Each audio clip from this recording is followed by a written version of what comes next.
اور اس سے کا مطلب بھی شاید میں بہتر وضاحت کر دوں. ایک ہے وہ حدوث جسے ہم کہتے ہیں حدوث اور استقرار، حدوث اور دوام، یعنی ایک ہے عارضی ہونا اور ایک ہے مستقل ہونا. عارضی کے لیے گویا کہ بولا جاتا ہے لفظ حدوث، اور دوام کے لیے بولا جاتا ہے دوام یا استقرار یا جو بھی ہے. یہ یقیناً الفاظ اسی معنی میں ہیں. لیکن جو حدوث ہے یہ ایک ایسی چیز پر بھی بولا جاتا ہے جو اس سے ہٹ کر ہے، جسے ہم فعل کا معنی کہتے ہیں نا، فعل کا معنی، جی، جسے ہم مصدری معنی کہتے ہیں. تو ہم کہتے ہیں کہ فعل کے اندر دو چیزیں ہوتی ہیں، ایک ہوتا ہے حدوث اور ایک ہوتا ہے وقت اور زمانہ. اب وہ جو ہم حدوث لے رہے ہوتے ہیں، جب ہم کہتے ہیں کہ فعل دو چیزوں کا مجموعہ ہے، اسم میں صرف ایک چیز ہے اور فعل میں دو چیزیں ہیں. فعل میں معنی کے ساتھ زمانہ بھی ہے، جبکہ اسم میں صرف معنی پایا جاتا ہے. اب وہ جو معنی ہے، اس معنی کے اوپر بھی لفظ حدوث بولا جاتا ہے. اس معنی کے اوپر بھی لفظ حدوث بولا جاتا ہے کہ مصدر میں صرف حدوثی معنی ہوتا ہے، حدسی معنی ہوتا ہے، اور اس کے ساتھ جو ہے زمانہ نہیں ہوتا. ٹھیک ہے، یہ الفاظ کا استعمال ہی دوسرا ہے. یہ استعمال وہ والا استعمال نہیں ہے کہ جس کو ہم کہتے ہیں کہ حدوث ہے اس چیز میں اور اس چیز میں دوام ہے، بلکہ یہ والا حدوث بمعنی مصدری معنی کے ہے، کہ جیسے ہم کہتے ہیں کہ فعل میں معنی اور زمانہ دو چیزیں ہیں، جبکہ اسم میں جو ہے وہ صرف اور صرف زمانہ ہے، اور صرف اور صرف معنی ہے اور زمانہ نہیں ہے. بات سمجھ آ گئی؟ اللہ تعالیٰ کو جزائے خیر دے کہ یہ چیز وضاحت ہو گئی. جی اللہ، یہ اصولیوں تفسیر کا قاعدہ ہے. جی اللہ تعالیٰ کو جزائے خیر دے. تو جو حدوث ہوتا ہے یہ ایک اس مصدری معنی پر بھی بولا جاتا ہے. جزاک اللہ حسن. جی، اور کوئی آپ میں سے کسی کا سوال ہو تو آپ لوگ پوچھ سکتے ہیں.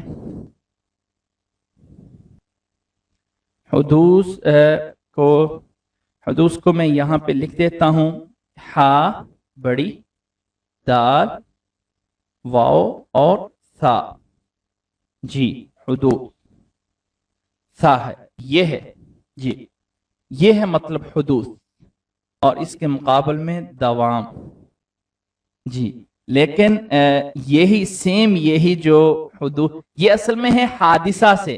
جیسے ہم کہتے ہیں نا حادثہ ہو گیا، حادثہ جیسے ہم کہتے ہیں کہ کوئی چیز واقع ہو گئی، کوئی جو ہے ایکشن ہو گیا. یہ صرف ایکشن جو ہے اس کے لیے ہوتا ہے، اسی سے ہے حادثہ سے حدوث. کوئی چیز حادث ہے یعنی کسی چیز کا واقع ہونا، بس یہ اسی معنی میں ہے. خیال ہے کہ ہماری کلاس یہیں پہ پوری ہوتی ہے، اور اللہ تعالی ہمیں یہ سب کچھ کو سمجھ کر صحیح معنی میں قرآن و حدیث کو سمجھنے کی توفیق عطا فرمائے.